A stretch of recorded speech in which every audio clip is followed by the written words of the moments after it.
दोस्तों, रामायण और महाभारत काल में ऐसे ऐसे अतुल्य बलशाली वीर हुए हैं जिनका वर्णन अनेक धर्म ग्रंथों में मिलता है। उन्हीं में से एक था रामायण काल का महाबलवान वानरों का राजा बाली। बाली को इस बात का घमंड था कि उसे विश्व में कोई हरा नहीं सकता या कोई भी उसका सामना नहीं कर सकता। उसका कारण था ब्रह्मा जी से उसको मिला हुआ वो वरदान, जिसके चलते जब कोई भी योद्धा उससे लड़ने के लिए आता था तो उसके सामने आते ही उसकी आधी शक्ति बाली के शरीर में चली जाती थी। इसलिए वो जानता था कि उसे कोई भी हरा नहीं सकता है। इसी अहंकार में उसने एक दिन हनुमान जी को भी युद्ध की चुनौती दे दी थी, जिसके बाद बाली और हनुमान जी में भीषण युद्ध हुआ था। लेकिन हनुमान जी से बाली का युद्ध हुआ क्यों और क्या हुआ जब सबकी शक्ति खींचने वाले बाली के सामने हनुमान जी आए? आइए विस्तार से जानते हैं।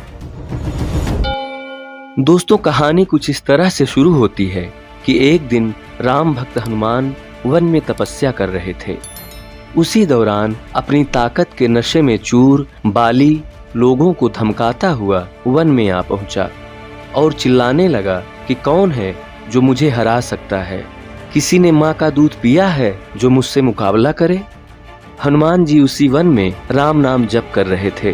बाली के चिल्लाने से उनकी तपस्या में विघ्न हो रहा था। उन्होंने बाली से कहा, वानर राज, आप अति शक्तिशाली हैं, आपको कोई नहीं हरा सकता, लेकिन आप इस तरह चिल्ला क्यों रहे हैं? यह सुनकर बाली भड़क गया। उसने हनुमान जी को चुनौती दी और ये कह दिया कि तू जिसकी भक्ति करता है मैं उसे भी हरा सकता हूँ। आप तो जानते हैं हनुमान जी अपना अपमान तो 100 बार बर्दाश्त कर सकते हैं, पर राम जी का हरगिज नहीं।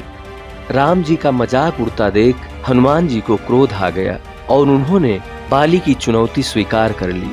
तय हुआ कि अगले दिन सूर्योदय होते ही दोनों के बीच दंगल होगा। अगले दिन हनुमान जी तैयार होकर दंगल के लिए निकले ही थे कि ब्रह्मा जी उनके सामने प्रकट हुए। उन्होंने हनुमान को समझाने की कोशिश की कि वे बाली की चुनौती स्वीकार न करें, लेकिन हनुमान जी ने कहा, उसने मेरे प्रभु श्री राम को चुनौती दी है। ऐसे में यदि मैं उसकी चुनौती को अस्वीकार कर दूंगा तो दुनिया क्या समझेगी? इसलिए उसे तो सबक सिखाना ही होगा। यह सुनकर ब्रह्मा जी ने कहा, ठीक है, आप दंगल के लिए जाओ, लेकिन अपनी शक्ति का 10वां हिस्सा ही लेकर जाओ। शेष अपने आराध्य के चरणों में समर्पित कर दो। दंगल से लौटकर यह शक्ति फिर धारण कर लेना। यह सुनकर हनुमान जी मान गए और अपनी कुल शक्ति का सिर्फ 10वां हिस्सा लेकर बाली से दंगल करने के लिए चल पड़े। दंगल के मैदान में हनुमान जी ने जैसे ही बाली के सामने अपना कदम रखा, ब्रह्मा जी के वरदान के अनुसार हनुमान जी की शक्ति का आधा हिस्सा बाली के शरीर में समाने लगा। इससे बाली के शरीर में उसे अपार शक्ति का अनुभव होने लगा। उसे लगा जैसे ताकत का कोई समंदर शरीर में हिलोरें ले रहा हो। चंद पलों के बाद ही बाली को लगने लगा मानो उसके शरीर की नसें फटने वाली हैं और रक्त बाहर निकलने ही वाला है।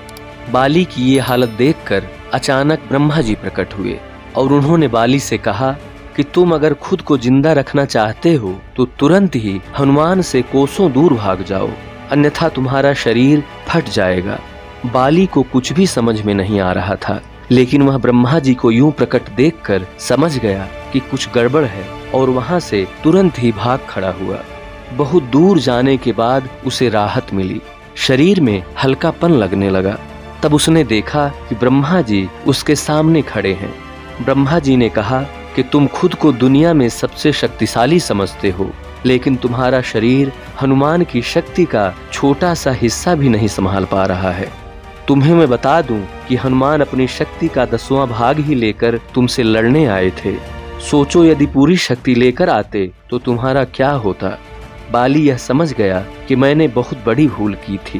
बाद में बाली ने हनुमान जी को दंडवत प्रणाम किया और बोला, अथाह बल होते हुए भी आप शांत रहते हैं और राम भजन गाते रहते हैं, और एक मैं हूँ जो आपके एक बाल के बराबर भी नहीं हूँ और आपको ललकार रहा था।